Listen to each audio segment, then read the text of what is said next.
Guys, I want to get loud all of a sudden. Do it. Sorry, I'm going to. It's you. I knew it was coming. I'm sorry, guys, Can't but I hold 'em need back. to do that. It is. You feel like Poseidon chucking that bugger down in the water. Sucking that bugger. Did you butt out that deer? I did not butt out that deer, but the next one I get, Okay. it's getting its butt out. Is that little Stevie out here in the back? Drobop. Bow drop, I'm sorry. Drobop. Hello. Stay tuned. I'll be back after my seizure. Every little chipmunk that was running around, everything's dead quiet, and I went like that just happened. I saw what is in essence a nature-gasm. Welcome back. We're gathered around the Sonic Campfire. You're listening to the Rotten River Pursuits podcast. I'm Will. And I am about to come out of my skin with excitement. Oh, this is Leanna. I'm your wife. Yes. I have to keep it together. Keep it together. I gotta calm down. Oh, my word. Babe, do we have the guest to end all guests? Well, since you're here, you know that this you know episode... it's going to be cooking. It's going to be about food. It's going to be about wild game. And you definitely have a great guest to complement that. Is it too much to just say I want to be her when I grow up? That's too far. That's too much? Maybe. Okay. What should we just... I don't even want to chit-chat here. How about we get Let's into get to it. Okay, so our guest this week, deep breath. Not only does she have her MBA, Yeah. is she a world-traveled huntress. Yeah. She's a certified personal trainer. Over 1 million followers on Instagram. I can't even follow her on Twitter and Facebook. I just can't. It would. My whole day is gone if that was the case. Yeah, it's hard to keep up. And now she is a cookbook author. Ladies and gentlemen, the author of Wild Game, Wild Gainz, Miss Sarah Bowmar. Oh! You are, I'm just going to bring you everywhere. I can't do it. I will do it. I will be your personal assistant. I'll work for free. Introduce me to everyone. Can you believe it? She's talking to us. You guys are so sweet. Thank you so much for having me on. Oh, my goodness. Sarah Bowmar, here we are, the start of October, the height of archery season. And what do you go and do? You drop a cookbook 2 weeks ago and just rock our worlds and make us all run out into the woods and make sure we're ready. But before we get to all that, you have the most tremendous story. I know it by heart. But how about, like, for the 5 people left in the world that don't know your amazing story, do you mind starting back at the beginning? And when I say the beginning, folks, I mean the vegetarian Sarah Bowmar. Yeah, absolutely. So when I finished my master's in 2012, I just needed something to focus my time on. I fortunately did get a job in my field in digital marketing, which was just beyond a blessing and beyond unheard of to actually get a job in the field in which I got my degree in. So I was super loving my job, and I just needed something to do after hours. And I started listening, and I started doing a ton of research into the food that I was eating and the workouts that I was doing and supplements and the whole 9 yards. And one of the most common things that I was finding was just how truly unhealthy the supermarket meat was. And that's not to say that every single, small-time farmer out there treats their animals in a poor way or anything like that. But the meat that I personally had access to in the mass-produced grocery stores and the meat markets and all of that was not the type of meat that I was comfortable purchasing, and it was not the type of industry that I was comfortable promoting and investing into, just because I had read so much and I had seen so many YouTube videos and so many documentaries of how poorly these animals were treated. And I'm an absolute animal lover, and I know that that's hard for a lot of non-hunters to understand, but I truly do absolutely love animals. And at the time, 2012, I only had access to grocery store meat, so I decided to just give it up altogether. I was not interested, like I said, in supporting those type of industries, those type of lifestyles for those animals. So I completely gave up all meat. I gave up eggs, and I gave up dairy. Josh and I still are primarily dairy free, but I gave it up altogether. And the only thing that would constitute me or not allow me to call myself a vegan was honey. I just couldn't quit honey. For whatever reason, bees naturally produce honey. I didn't necessarily agree with that being a rule to call yourself a vegan, but I was an egg and dairy-free vegetarian for about 3 years of my life. And when I met Josh, he actually hit on me at the gym, ironically, and our first quote-unquote like meal date, I ordered a vegetarian dish, and he was very taken back by that. And, I explained to him why I was, and he told me right off the bat that he was a bow hunter. And I'm like, what? That's pretty interesting. I said, I'm not against eating meat. I'm just against eating the meat that I have access to. And he said, well, it's pretty spiritual to be able to harvest your own food and then eat that food and know exactly where it came from. And I said, oh, that's pretty cool. And he's, explained he was strictly a bow hunter. And that was in March of 2014. And turkey season came in 6 weeks later in Ohio, and I think that next week I went out and got a bow and practiced.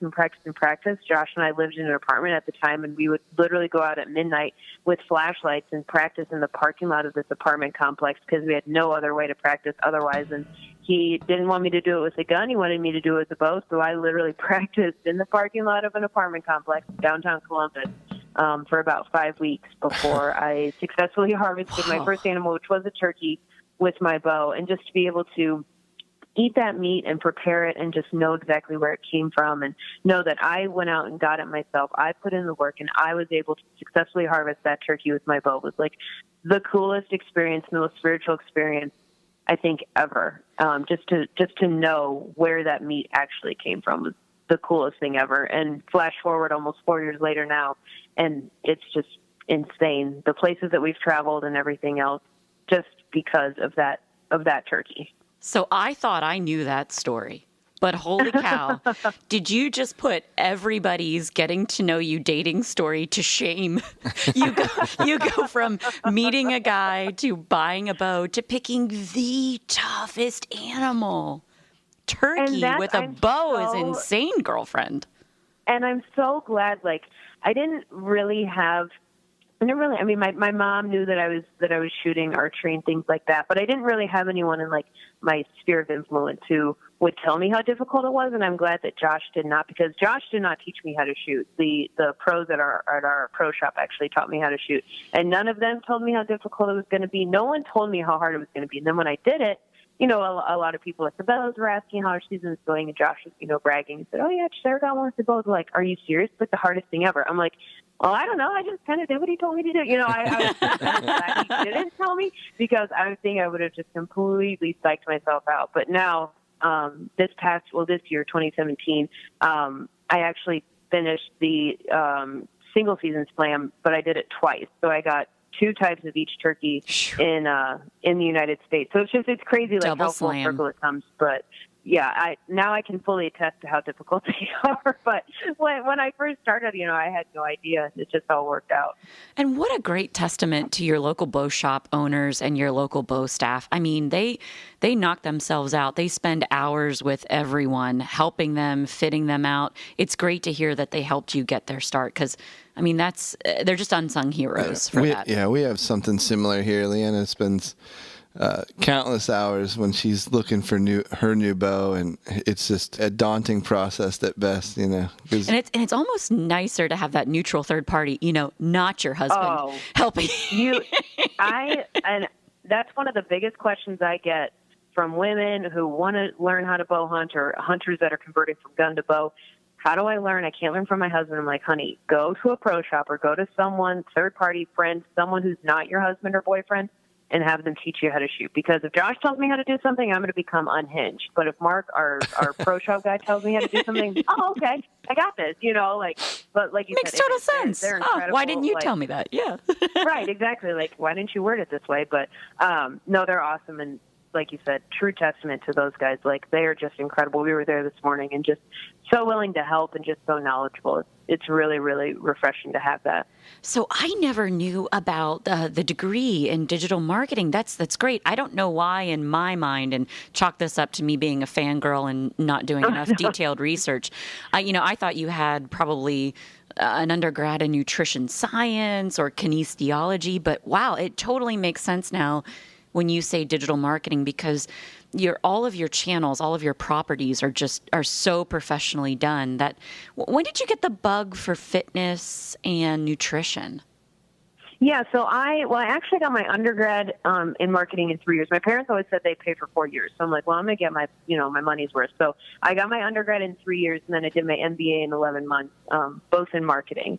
And then I started working out, like I said, as soon as I got out of college, and I just was super interested in it. I followed different people that I still follow today, and actually are really good friends with, which is really cool. But I just bought their programs and I started learning, and eventually I just started amassing a following, and I started my Instagram before Instagram even had videos, which is just insane to think about. But I was, at the time, I was posting some pretty unique recipes because I was competing in bikini shows while also being a vegetarian. So it was a pretty unique niche. And I was still posting, recipes like low carb cookies and pancakes and fun protein treats. And that really started the following. And people were then starting to ask, like, well, you've had such a great fitness journey. Can you coach me? And I was always just, no, like, I'm not certified. I know what works for me, but I don't know what works for you. And so once people started asking, I did become super interested in becoming certified. And that's when I got my fitness nutrition certification, and then also my personal training certification as well, just through an online fitness company. But certainly you have the videos and the stick-to-itiveness to prove your muster. It's funny that you say, you started posting pictures of low-carb cookies, because that's actually what initially got me. This is hysterical. You're an animal lover, and I just had to push our poor cat off of the podcast table. Podcat. So actually, it's interesting that you mention that you got a lot of following from your low carb cookies and stuff, because it was actually all those years ago. Will put his phone in front of me, and there it was, your low carb, high protein donuts. And that's what did it for me. Mm-hmm. I was like, I don't care who this amazing human is. I shall follow her wherever she goes. No, that's so awesome. And we tried, and believe it or not, folks listening in, you heard me intro her in the beginning, over 1 million followers. About a year or so ago, she posted this recipe for high-protein candied cocoa almonds. I think I'm messing up the name. And I couldn't get it to work, Sarah. They kept getting gummy and wet. Mm-hmm. So I was like, well, what are the odds? Let me just take a photo of this and send it to Sarah Bowmar.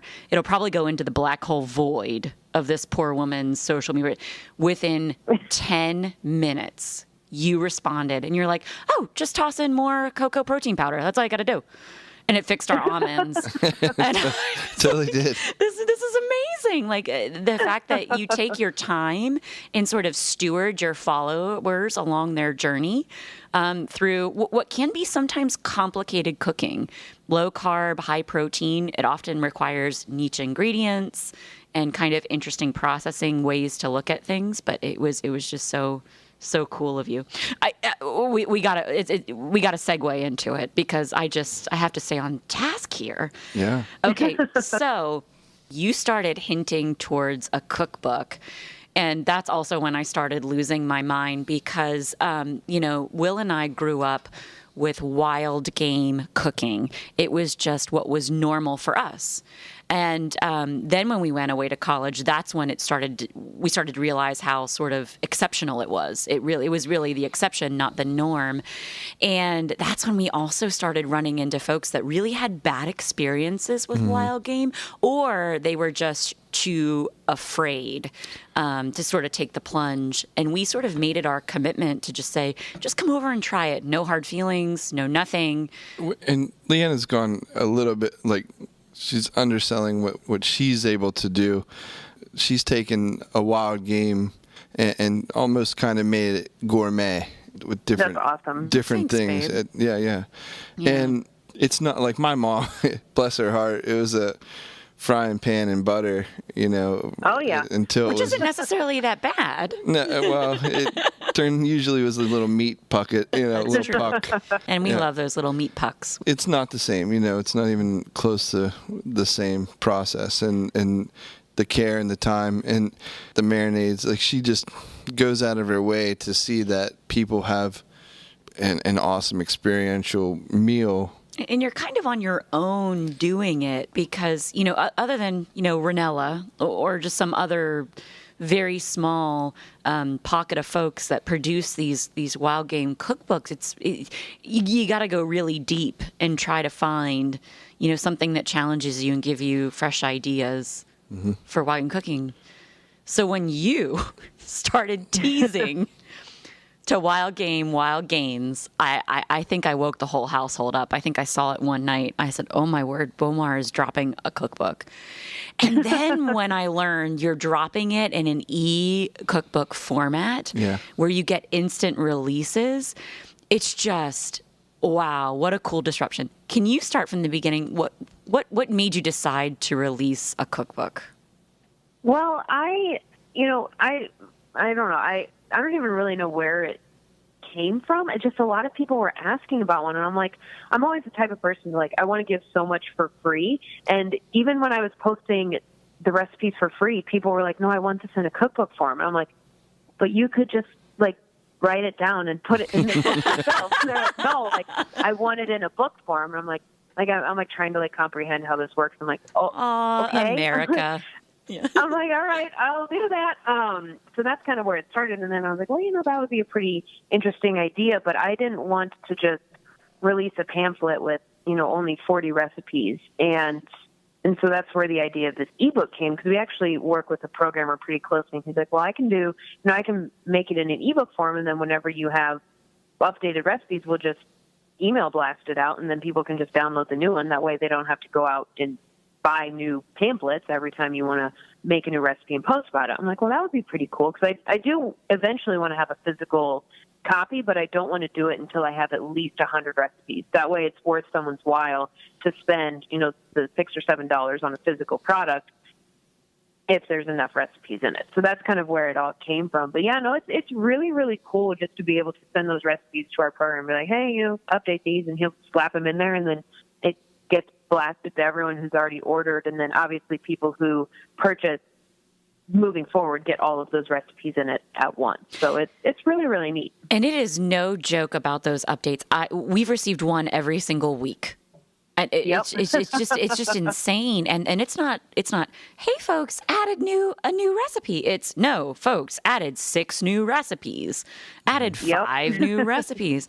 And I'm gonna say this quietly to you, and our thousands of listeners probably won't hear it, but you could probably put a 2 or a 3 in front of that $6.95, and I think people would still be, but that's just between you and I. I think our listeners are distracted. I don't think they're listening to that part right there.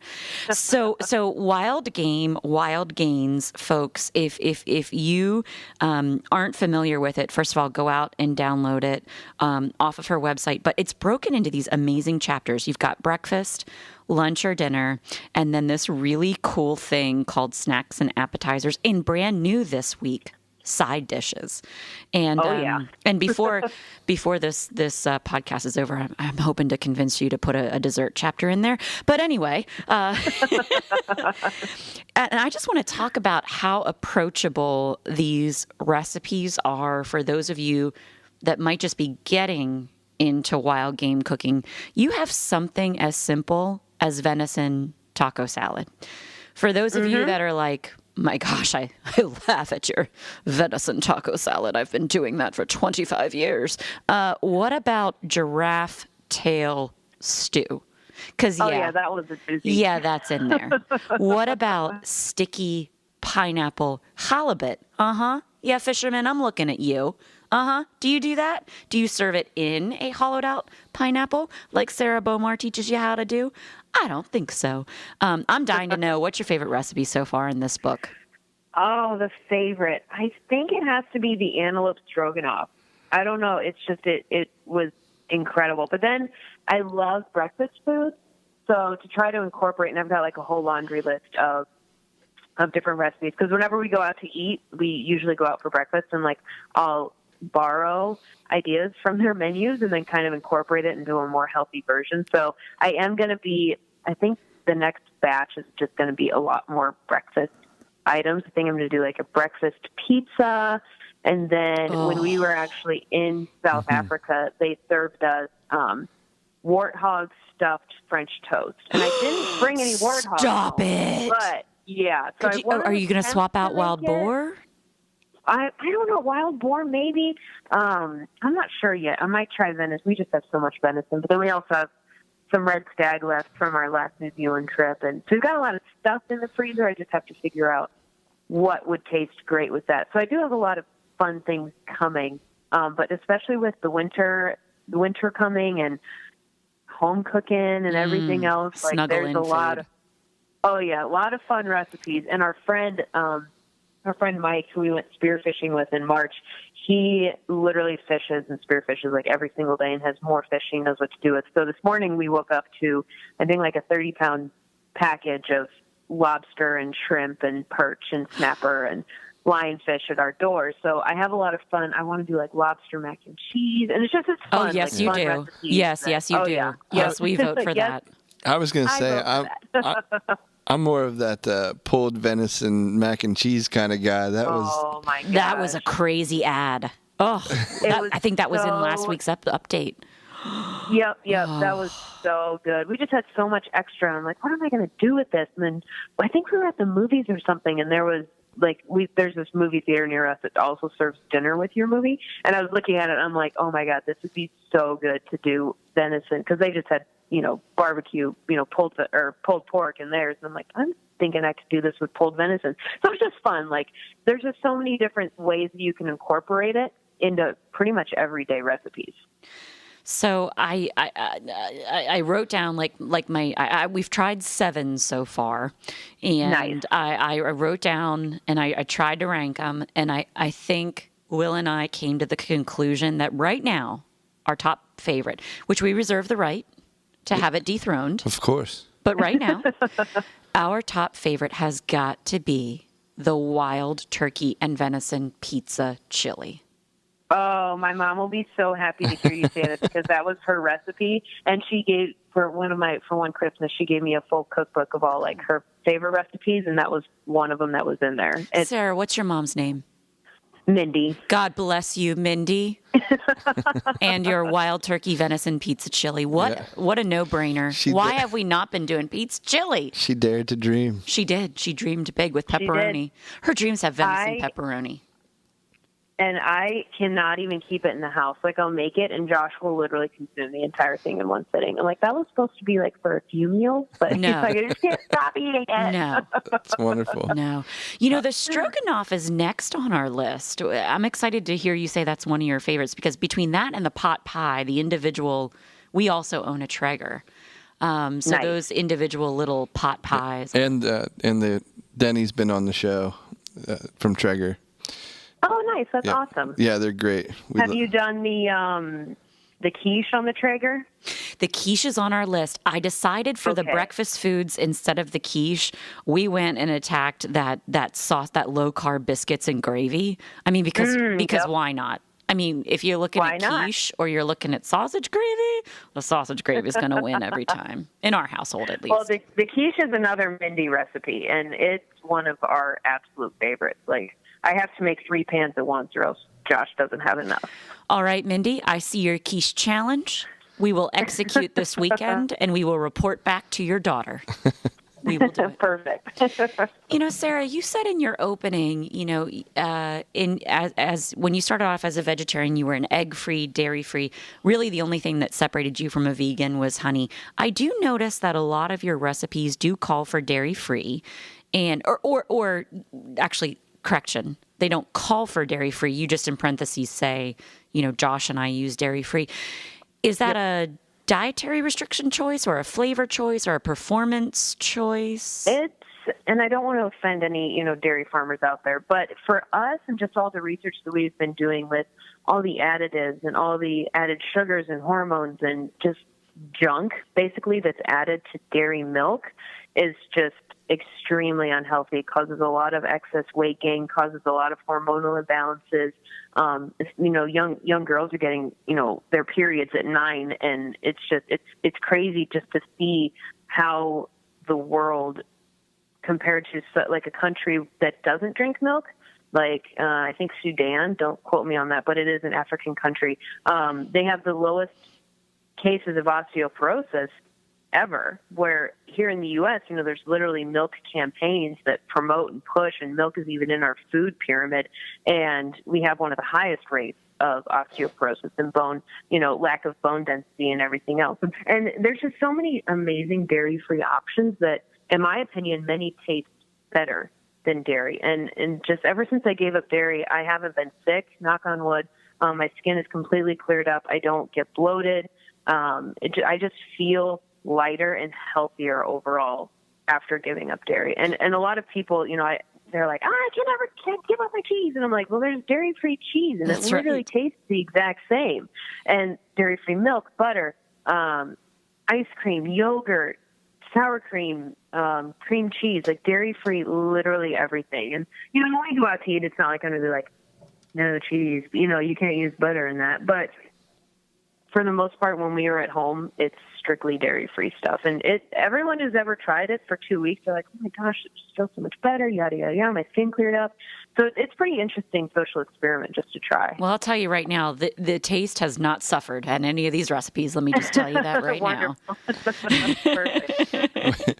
I keep reflecting, like, we just celebrated our 1-year anniversary with our podcast and over 65 episodes.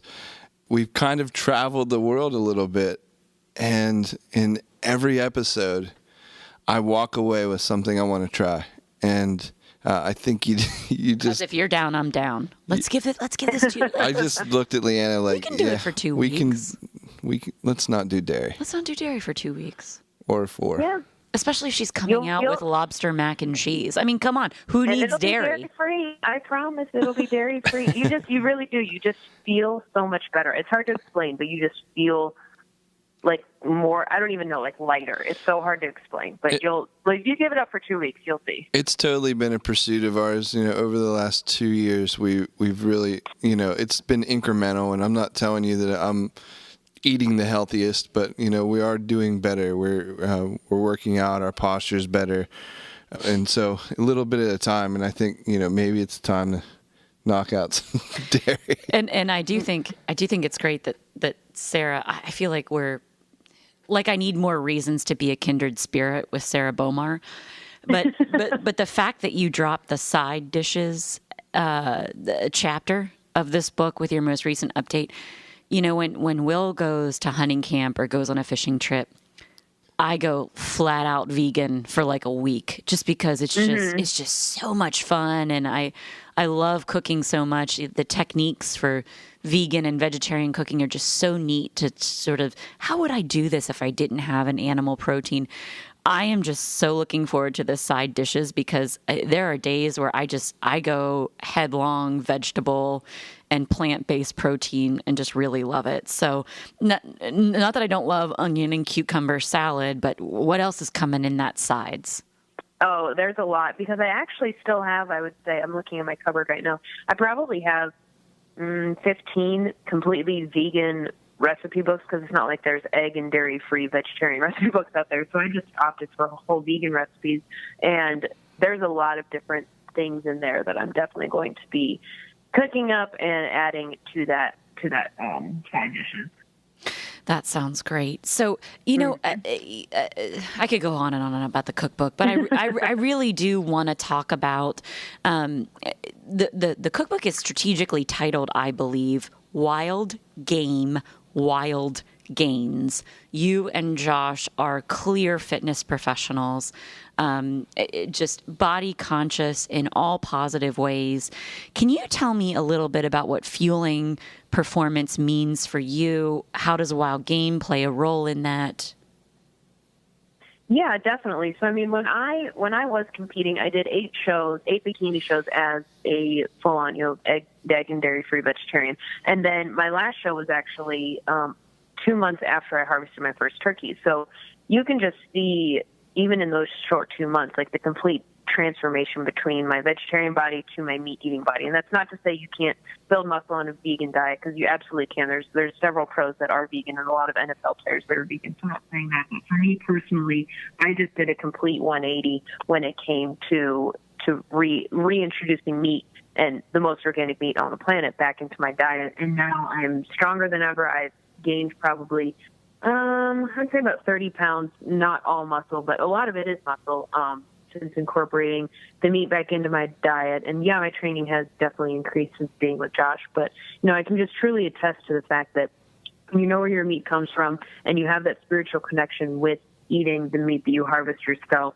It's unparalleled. And then to be able to fuel your body in the gym where your muscles do break down, and then to repair it with meat that you've harvested yourself is just completely incredible. And I can say 100% without a doubt that my body has never and probably will never be better than it is right now, just because of that wild game and just being able to fuel my body with the most organic meat on the planet. Sarah, this is something that we've kind of caught on to. Were you okay gaining 30 pounds? Oh, absolutely. I loved it. I want to gain more. Yeah, you were able to, think that was something that Leanne and I both had to learn. I mean, I'm probably the heaviest I've ever weighed, but my pant size is the same. Same here. It's the wildest thing when you, as a woman, when you put on 17 pounds, but you're not changing your pant size. It's right. You're like, wow. I'm still wearing my same shirts. They just fit better and different. That's why I hate the scale, and I hope even if anyone takes anything away from this, is to never base your progress off the scale. Base it off body fat percentage or inches lost or how your pants are fitting or how your progress photos are showing and how you're feeling and how you look in the mirror, because that scale is like, I weigh myself I think twice a year and that's it, and it's just for fun, and I've been like 136 for the past 2 years. I'm like, cool, but I'm getting stronger and my muscles are getting bigger and I can tell physically that I'm making progress, so I could really care less what the scale says because I know I'm making progress. Now, I know folks listening at home, you're probably already on the Bowmar pages and the Bowmar properties right now. And yes, they are complete beasts. But I want to take a moment and say how incredibly smart their workouts are. So Sarah, I wouldn't even remotely consider myself in the same category to be able to do what you do. But there are so many little things you do in your videos. Just last week, we bought the Bowmar band because you posted your video saying, women always ask me, how do I get a pull-up? And you said back to them, it's not about getting the pull-up, it's about getting an assisted pull-up. And you put the Bowmar band around, what was it, a shoulder hang? What did you, I don't know if I on the cable machine where I hooked it up. Was it the cable machine? Yeah, and then you stepped in it, which is exactly what I did. We have a set of monkey bars here in our basement. We put the Bowmar band around it. I stepped down in it. I grabbed that monkey bars, and for the first time in my life, I was doing assisted pull-ups, and I got it. Yeah, full range. That's awesome. I totally understood what my arms were supposed to do. I understood what my abs were supposed to do. I understood the kinetics of almost holding a plank posture, which before it never dawned on me. Like my legs were kind of just like loosey-goosey trying to help me power me up. I mean, your videos are just so approachable and so smart. Yes, you two look like complete specimens. But don't let anyone, I hope that everyone knows that this is approachable. And I also love the dichotomy of like Josh doing something incredibly serious and intense, like these little scooter boards, like he was seal walking on it, and then all of a sudden, like you're sliding across like the scooter board on your butt. So yeah, we try to keep it fun. Well, I think you do. There's never once in my life I've seen Josh sort of break from. Yeah, Josh doesn't break. He's amazing. So. He breaks in my videos, like he'll photobomb my videos and everything else. But yeah, it's funny. Like he just has, and I do have to attribute a lot of that knowledge to him because he did. Josh went to school for exercise physiology, and he was an academic and athletic All-American, and just has learned so much. He was won the Arnold twice, so he definitely has the pedigree for the knowledge. But I'm just like, you can't take that knowledge to the grave. And so, and when him and I met, it was just like forces colliding, and just we just try to help so much, because the fitness industry is very watered down, and it's watered down with people whose egos are so big, and they don't really want to help anyone. They just almost want to have people look at them, and that's definitely not the attention that we want, and that doesn't help anyone. So we just want to always make sure that our videos have something that will help someone, you know, even if it's the smallest thing, even if it seems so mundane to us, it could just be the absolute, like, triggering point for someone to be like, make that connection, like, oh, that's what I'm supposed to do, tricep extension. My elbow shouldn't be moving. But if you don't say that, how are they supposed to know? No, that's kind of how we. You're 100%, and you nailed it. And we there's so many times like where I can't see these muscles twitching on my body, but you know when Josh is doing, you know, his upper back and rear delts and things like that, and you see every little nook and cranny. You know, I'm like, yes, I know why I feel that there. I know why I'm doing that now, you know, someday, you know. And here's another he's crazy. Here's another great thing about you guys. Yes, you're crazy. Yes, there's these insane workout videos, but then there's also this delightful video of just like how real you can be, and which matches like how real, you know, sort of we are as people. Josh is driving you through Krispy Kreme because you just heard of this brand new donut that's coming out, and like you just had to have this donut. I can't even, babe. How many times have I made you drive to Baskin Robbins? It's pumpkin season. It's pumpkin season. You put pumpkin on anything, I'm gonna eat it. You could put pumpkin in diesel, and I might drink it. But my gosh, you're just so real. So even though, you know, you've got this dairy-free, wild, organic lifestyle, there's still room for occasional treats, which I think is so meaningful for people these days. Yeah. Oh, absolutely. I mean, we follow the 80-20 rule, like especially when we're traveling or if there's something new out. Like life's too short to just strictly be chicken and rice and broccoli your entire life. Like that's. I don't want to go to the grave having only eaten that, and I know no one else wants to either. Yeah, which is why, again, I'm going to recommend a dessert chapter in the Wild Gainz cookbook. I don't know. I almost think the protein stuff and like desserts like needs its own cookbook. I don't know. It's something. Hey, listen, if you want to make more cookbooks, I'm buying. I'm not going to say no. But I definitely need to get them out there. I just have to figure out the right platform. Sarah, you and Josh are so much more than hunting celebrities, fitness workout folks, and you, the cookbook author. Can you tell me a little bit about what else you have in the hopper? Bowmar bands. You've got meat sticks, video. Can you just run down sort of Bowmar Enterprises for us? Oh, goodness. Well, in the fitness industry, I mean, we have our online coaching business, which entails training and meal plans. And then we also own 2 different supplement companies. One is more pharmaceutical grade supplements, and then the other is more your generic protein, BCAAs, greens, that sort of thing. And then we have several like secret projects, and one of which is a secret supplement that we're working on, which will be amazing, and I'm so excited. It's almost ready. And then we have our own apparel in fitness. It's just Bowmar Fitness brand. And then we have the Bowmar bands. And I think that's it in the fitness side. And then in the hunting world, we obviously have Bowmar Bow Hunting where we film everything. We don't have a television show per se, but everything is filmed, produced, and edited, and then put on YouTube, where we have 65 videos and just shy of 7.3 million views over there. And then we're working on the primetime feed, which the bags are ordered, the feed is done. It's just logistically getting everything mashed and put into place at this point.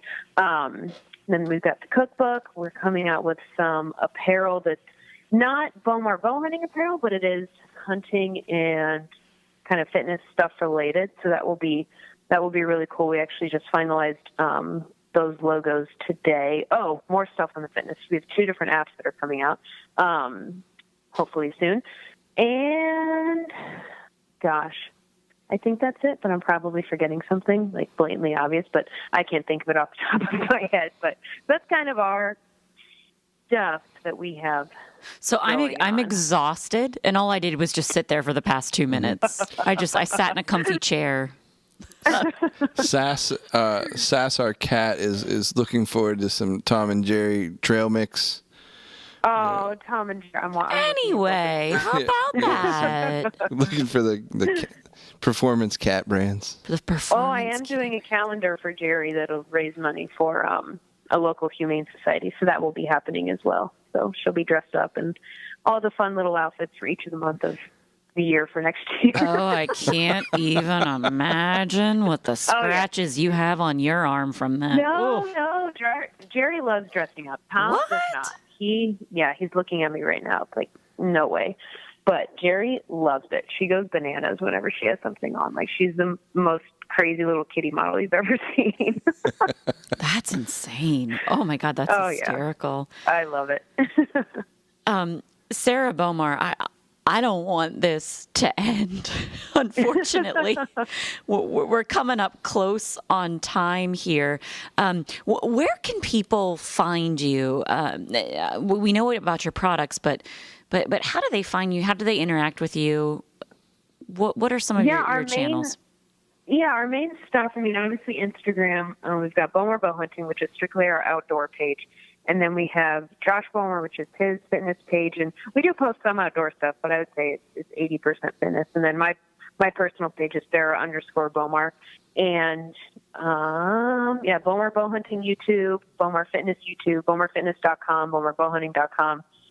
And then our emails and DMs and comments are always open for everyone. We try to respond every single day to every single person on Instagram, whoever asks us anything. I think Lee Lukowski said it best to us. If you want 1 million fans, you got to shake 1 million hands. And that's kind of been our mantra for the past 3.5 years, ever since he told us that. So it's definitely it's a daunting task, but it's extremely rewarding because so many people are just so excited and floored that we respond, and that makes it all worth it. Oh, that is so true. Everything that you just said. And where can they get the cookbook again? Wild Game, Wild Gains? Yep, wildgamewildgains.com, and we are actually adding like a store feature on BowmarBowHunting.com as well that should be hopefully available soon. So it'll be directly there as well. And folks, that's Gainz with a Z because the Bowmars are just too darn cool. It's so intense. You can't have an S. Yeah. Yeah.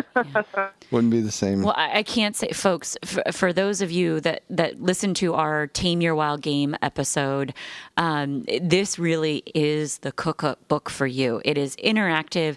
It's approachable entry level all the way up to and including sophisticated, really knock your socks off type of wild game recipes. You get an update almost weekly. That's a no-brainer. And you're only looking at recipes on your phone and on your tablet anyway. So why wait for her book? Everything has a photo. Print it out. You can print it out if you wanted to. And every recipe has a photo, so you do have a direction that you want to shoot for. I love that. And like you said at the beginning of the show, you post a ton of recipes for free. Folks, dive deeply into her Instagram, find all the dessert recipes, start liking, because we're going to make this dessert chapter come to fruition, I can tell. In some way, somehow, it'll happen. So will it, yeah. So thank you so much, Sarah. This has been wonderful, and this is a dream come true. Another installment here for us. So much. It's always the Wild Game episodes are very, very popular for us, and we keep pushing it. And thank you. This has been no exception. It's been great. Sarah, you are the best. Oh no, thank you guys for everything. Yep. And there you have it. It's coming through these headphones, Sarah Bowmar. on your little cooking show. I can't. Oh, was she not fantastic? Yeah, absolutely. That was a lot of information, a lot more than I kind of really anticipated. Not that I didn't do homework, but that was, they're probably two of the hardest working people. On my one hand count people that are that busy. And yeah, when we got married, I don't know, what did we do? We went miniature golfing. We didn't set up an enterprise. I asked you to do that. You did, babe, in all fairness. Let's set up an enterprise. And you're like, I just want to... Let's go to Krispy Kreme. Goodness. Oh, don't you just love the fact that she goes to Krispy Kreme? Yeah. I You know, I the 80-20 rule is magical rule. I wish it applies to so many facets of life. It really does, especially sugar. I really wish the other guys could be here. I know our listeners are probably missing the other guys, but we're smack dab in the middle of deer season, archery season. So they're all in tree stands right now. Yeah. Sarah tagged out, of course. Yeah, so she's available. That's why we got her at this time. Yep. But I know our listeners are probably wondering Uncle Catfish is fishing where the rest of your tribe is. Yeah. So that's where those guys are. They're in tree stands right now. Hey, why aren't you hunting? Yeah, I hunted this morning. What's new with you? Yeah, I hunted this morning, but I got some of the chip off the shoulder, or the monkey off the back, rather. I was able to harvest a deer over the weekend. We got our freezer deer. So now it's just trying to find that buck, or, you know. I think you're being nice and sensitive about this. I put a lot of pressure on you to not come home without that freezer deer. Yeah. Just don't come home without the deer. And you know, you let me process it this week with you. That was really awesome. That's what's new with me.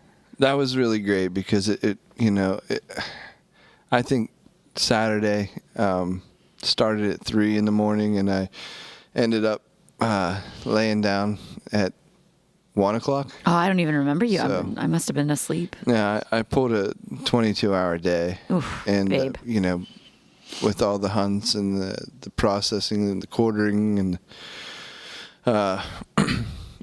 so that again was I kind of went over it on last week's episode. So all the highs and lows that are associated with that particular hunt. But the best part literally was coming home, and I texted Leanna that we were successful and we're able to locate and bring home the deer. I got home, the grinder was set That's all up. I needed. All I needed was that text. The Lysol wipes came out. All counters got cleared immediately. Yeah. Grinder out. Vacuum sealer out. Knives were sharpened. Knives were sharpened. Yeah. Trash bags were ready to go. Man, what? It's a production. Really great cuts. I think we chose interesting cuts this time when we processed your deer. Normally, you're either out of state or you're many hours away from me, and I don't get a chance to get in on it. But it was fun. We talked about what bones do we want to save for marrow, and we got some great burger meat, I thought, this time around. And we really had single-minded effort on jerky. Yeah, we were fortunate. I mean, it's just the two of us, so we have rations from last year's deer, and so there's a handful of roast left, and we're out of burger 100%. Oh yeah, no more steaks, no more chops. So I think we have 2 roasts. Hence the don't come home without my freezer deer. Yeah. So this deer became steak, became burger. We did a couple bags of jerky. Yeah. Do you want to talk to them about that really cool way you started cutting steaks this year? We really like that. That butterfly. It's not a butter. It's just literally like yeah. So I'd take more of a roast, hindquarter roast portion, and just kind of get it down to basically squares. Cut all the fat off and tallow and we should give that tissue. to David Kyle Renaissance Man. Right. How great was that episode? Very good. Very funny. But those steaks, they were great on the Traeger. It's more like a flat iron, more setup. Flat iron. That's a great. Because they're thinner than I typically make them. It's a great name for it. And then we threw them in the old Miser Never Fail marinade. Yeah. 1/2 cup red wine vinegar, 1/2 cup oil, 2 tablespoons dried parsley, 2 tablespoons of seasoning. I think we used Johnny's this time. Yeah. When we went out antelope hunting in Wyoming, they turned us on to Johnny's seasoning. And thanks, Chris, if you're listening. That was great. Right. And Kelsey. Yeah, not to mention Kelsey. You're free to dream when it comes to that spice or that seasoning. Yeah, we've done Asian before. We've done garlic. We've done all kinds of stuff. But the big thing is the oils and the vinegar. The oil and the vinegar and the sugar. You got to take the edge off. Yeah. And sugar helps that caramelize on the Traeger. And man, Traeger, I think we're getting chilly enough. That sucker might have to move into the garage like we normally do in the wintertime. Yeah, soon. I mean, it's getting there. Yeah. But so yeah, I just took some time and made some more flat iron steaks, and like I said, it's just Leanna and I, so we don't need massive chunks of meat to impress anybody. That's right. We just need to get some meals made. She had beautiful back straps. Yeah, very good. You know, for a doe, it was really, you know, thick and wide, and it was really great. What did you get out of it? What did you learn this time in it? Because every time we do something just a little bit different. Yeah, I think that the big learning for me was how advantageous it is to process that close to the harvest. Like I said before, you're either out of state or you're a couple of hours away from me. And, you know, if the conditions are right, we like to hang our deer. Yeah, some people like to age, and I really don't do that until we're consistently, and it's personal choice, until we're consistently below 50. Yeah, that weather's conducive for it. So, you know, this really was a warm weather deer for us. And it was just, you know, the fact that processing something that fresh, you can make a lot of different choices, like the cutting the flat iron steaks. Love the different cuts that we did of jerky. I think our jerky this year is really going to be exceptional because we didn't have to be relegated to what I would call scraps before. Right. So we were pretty choiceful on cuts of the jerky. Also, a big learning for me was portion size. You don't think about this, but you had a really good push. You're like, you know, hun, it's just us. Why don't you just portion the 8-ounce steak with your 7-ounce steak, and let's just vacuum seal those little onesie twosie packets. And I think that was a big learning for us. And folks, if you're listening, you know, really, you're going to be more encouraged to cook this if it's in portion sizes that you're used to, and less daunting. You know, when I went into work last week and he said, yeah, we were able to harvest and butcher Will's deer, the first words out of everybody's mouth is, oh, you just put all that in the crock pot, right? We're like, no. I mean, yes, there are some times it's great in the crock pot, like if you want to do Sarah Bowmar recipes. She's got a lot of great crock pot recipes. Our crock pot recipes from Tame Your Wild Game. But if you do the cut of meat right, it really can act as if any other red meat would act in any recipe that you do.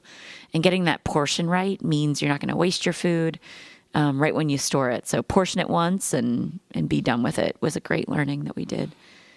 And I really wish I would have listened to the David Kyle episode, because now I feel like tallow challenged. I feel like he threw down the gauntlet. He always does. Like, why are you all not making tallow soap and candles? Yeah. I have lavender essential oil. Here's the thing. We could do that. You're a little bit off the hook because it's the first day of deer season in October, which means the deer have no reason to store fat. It's still very hot. You talk me off the ledge. So You hear that, David Kyle? I got days before I need to come after you. Yeah, a couple weeks here, they're going to start packing on the pounds. That's right. You know, so our deer's, you know, not a lot of hair on it, and real fine hair, and still kind of in summer mode. Yeah, because he said he couldn't even sell his hide this time. You know what else I learned? What? You got to take your time with this. You got to clear your schedule. You and I, we were processing for what, 4 hours? I mean, we watched an entire Steelers game, which we won, by the way. Yeah. We watched a whole Steelers game with prepping, making sure it stayed cold while we processed certain quarters. This is not a plan for 30 minutes kind of thing. Now, if you have 3 or 4 guys, you can do it in a quicker fashion. But if it, you know, Kyle Parkins, we're looking at you and that squad you have down there in Eastern PA. I've seen it. Yeah, I've seen the machinery happen. Man machine happen. Yeah, that was just amazing. But yeah, but as long as everybody's on the same page and you're kind of working on the same goal, I was able to kind of take my time and get the exact, you know, kind of cuts of meat that we actually wanted, and I wasn't rushed to because you can rush and still get a great product. You just but we didn't have to this time. Yeah. And final learning is, Sammy P's advice. Gotta make sure you always have your vacuum seal bags. Buy those suckers in bulk right now, folks. Throw them in the Amazon cart because your hunter's about to bring home the harvest. Yeah. Don't be caught without your vacuum seal bags. And a great, great permanent marker. It's a late night run to Walmart. Been there, done that. Learn from our mistakes, folks. Babe, where can they find Rutten River? So, RuttenRiverPursuits.com. It's www.rutandriverpursuits.com. Are you on the gram? We're on Instagram at R2Pursuits. Do you tweet on the Twitter? Twitter is at R2Pursuits. And are you on the nose book? I mean, the Facebook? The Facebook is Rutten River Pursuits podcast. And then we're also just launched our YouTube channel, which these episodes will air on YouTube at Rutten River Pursuits podcast. Speaking of podcasts, we're on Apple iTunes, Stitcher, Castbox, and Google Play. And anywhere else you want to get your podcasts. And download us, turn us on, listen to us for the first couple of minutes. Yep. We bet you'll be in for the full hour. Yeah, let us know what you think of the new intro for season 2. I love it. It's funny. I love it. I love the outro too. Yeah. It's you're keeping us on our toes. You got to listen to the outro every time. Listen. Got to download and listen. Thank you. Thanks, everyone. Thank you, Bowmars. Hey, everybody go download Wild Gainz with a Z. You're not going to regret that. Peace. Is it too much to just say I want to be her when I grow up? That's too far. That's too much? Maybe. Okay.